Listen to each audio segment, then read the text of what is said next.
Welcome to a new edition of the Neon Jazz interview series with jazz pianist Monika Herzig. We caught up with her on the last day of May 2020 during the COVID-19 quarantine to talk about this strange new world of no live jazz and the release of her latest CD, Eternal Dance. She opened up quite a bit. Enjoy. I want to get into Eternal Dance, but I want to also kind of talk about this very peculiar time in our human history. And I guess when around early to mid-March did you realize things were starting to get into a silent jazz mode? Well, we were in the middle of our CD release tour. So the album came out February 28th, and we had our big CD release concerts, Jazz Girls Day, here in Indiana. We started on March 6th and 7th.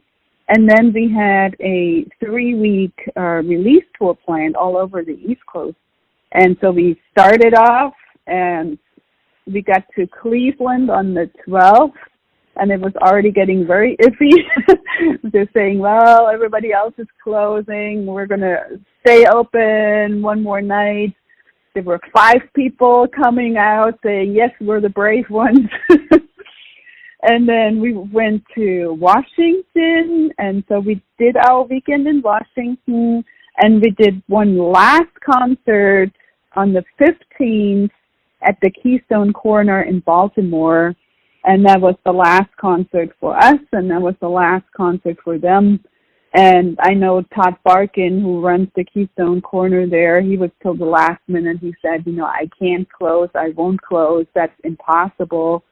And the next day he closed. So that night it was absolutely clear. The streets were empty. It was absolutely clear that we had to turn around and go back. And that's when it just avalanched. First we thought, well, it's going to last until April or May. And then I had a summer overseas course in Berlin I was going to do, got canceled. I had a whole summer of concerts and festivals in Europe. It got canceled, and it kept moving up. Now we're into October. There's one possible one in October. So that was the avalanche. March 15 was when we turned around and said goodbye, and we haven't met in person since then. Yeah, it's bizarre. It was just like a big rapture came down. Well, I guess my other question is, it's probably bittersweet to release an album during a pandemic because people have the latitude to listen to the music, but you can't do anything live to back it up. What are your thoughts on that?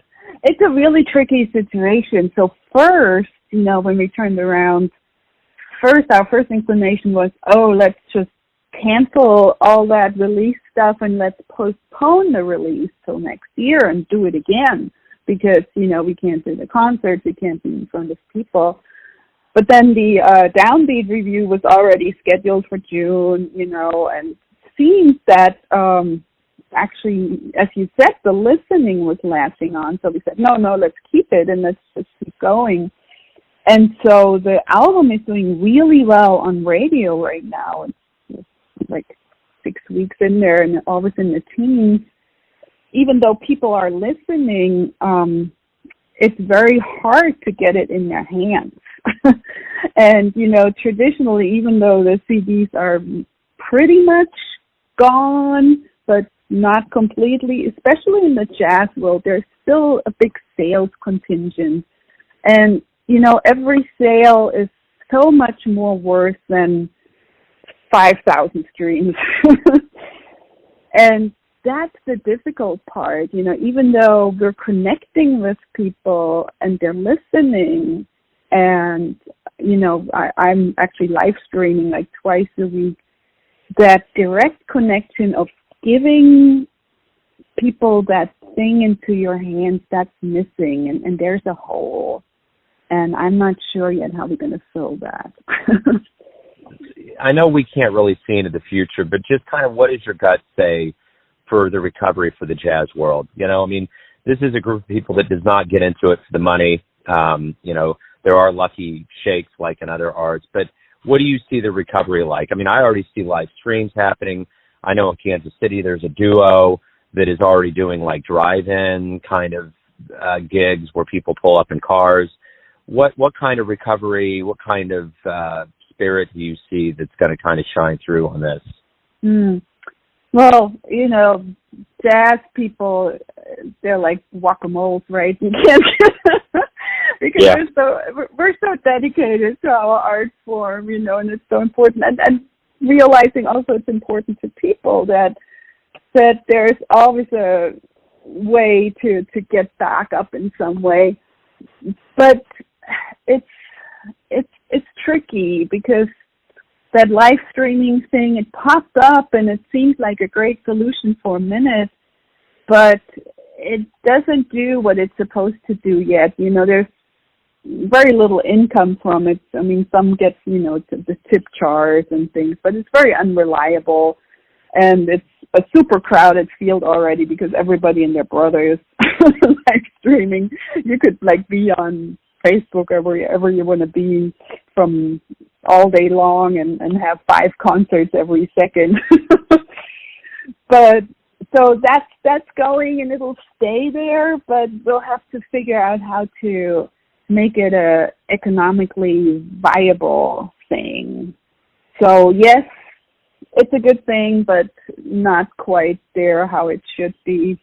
The other thing I think that we'll see is much more online collaborations. With all my friends and colleagues, we're learning this technology like crazy every day. So I'm working with my band members on putting some tunes together collaboratively with video. So that whole tech world, we'll see way more of that, and every musician will have much more tech-savvy ways of getting things out. So the online world is going to be a much bigger component than before. Before it was pretty much let's get on the road and meet people. But what I also see is kind of a resurgence of local, regional scenes, because, the travel is not so much possible. So the local venues that start to open up and can do small concerts, they don't really have the big traveling musicians. So there's much more fostering of the regional scenes, which I kind of like, because that got a little bit lost in the shuffle. And every locality has their really great musicians. And it's been this quest of, let's get all the, same big names in there, and the local and regional scenes have fallen a little bit under the rug. So that's a good thing. And I think the streaming world is catching on a little bit that there's a responsibility to create income. So we'll see probably more of that. But other than that, and I'm kind of on a quest too to find out, what will be that new landscape? How is it going to look like? And I think we'll actually lose a lot of musicians that will turn to other things and say, no, I can't deal with that. It's just not possible. So there'll be a lot of weeding out too. We'll see. Yeah, we will. And I guess more pointedly, I just kind of to wrap up this whole thought, what do you hope that both musician and audience realizes about this time away from live jazz, that silver linings or revelations that they have when they come back? I think what I'm hoping is that audience realize, what an important role art and music play, just in terms of general mental health, in our communication, in the way we live, and what role and how important it is, in your daily life. So realizing that, going back and saying, well, I do think there's a role in supporting the arts and, going directly to musicians, buying merchandise, And what I see also here is with private sponsors hosting small events, small house parties, and those kinds of things. So I'm hoping there's a new connection for that, and a new, much more direct connection. It'll be tricky. I think the thing that I've noticed in a lot of interviews with jazz musicians is that there's kind of an overwhelming notion of optimism. Obviously, there's a lot of ambiguity, but I think there's just a lot of people that are, hopeful of the return. It's an innovative group, and I think even now with the way the world's kind of turned, we thought it was enough that we had a pandemic and people were getting weird about people leaving their houses. Now we have riots and we have a lot of things that are getting increasingly chaotic. And I think about some of the early interviews I had where musicians were pointing out that, A Love Supreme was created back in the 60s on the heels of the end of a war and a lot of racial unrest and clubs getting burnt down. It almost seems like we're in a weird deja vu sense entering the same kind of thing. And I always think that, jazz is kind of the original protest music, that jazz musicians, and also being improv masters, because we're living in improv now, might be some of the best suited artists to capture the essence of this time and regurgitate it into some really good art. I think you're right. I mean, we'll see some really, really creative pieces and deep pieces come out of that, because jazz always has been a reflection of what's going on in society and movements.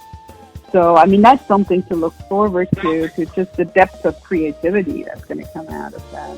Monika, thank you for opening up during a very strange time on the planet. Good luck with the new album. Stay safe. I really appreciate it. Well, thank you for the support, and that album is very dear to my heart, so I appreciate anything to share to get it into people's ears and hands. Thanks for listening and tuning in to another Neon Jazz interview, where we give you a bit of insight into the finest players in Indiana, New York City, Kansas City, and spots all over the world, giving fans all that jazz. And thanks to Monika for her time, music, and stories. If you want to hear more interviews, go to Famous Interviews with Joe Domino on the iTunes Store. Visit neonjazz at youtube.com, and for everything Neon Jazz all the time, go to the neonjazz.blogspot.com. Until next time, enjoy the jazz, my friends.